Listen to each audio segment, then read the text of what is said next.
সূচকের পতন দিয়ে শেষ হয়েছে ঢাকার শেয়ার বাজারের সপ্তাহের প্রথম কার্যদিবসের লেনদেন। সার্বিক সূচক ডিএসএক্স 26 পয়েন্ট কমে দাঁড়িয়েছে ৫,৩৮৮-এ।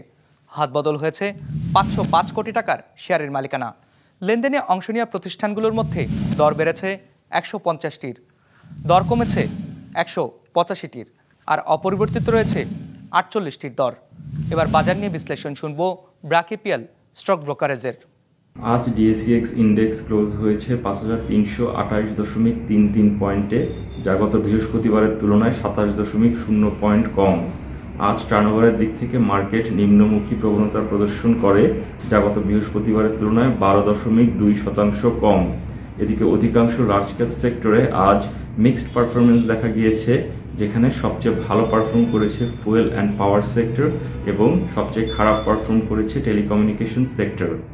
আজ টার্নওভারের দিক থেকে সবচেয়ে ভালো পারফর্ম করেছে pharmaceutical sector, followed by textile এবং ব্যাংকিং সেক্টর। আজ টার্নওভারের দিক থেকে সবচেয়ে বেশি ট্রেডেড স্টক ছিল Far East knitting and dyeing industries limited, followed by Bangladesh shipping corporation এবং Sun Life insurance company limited.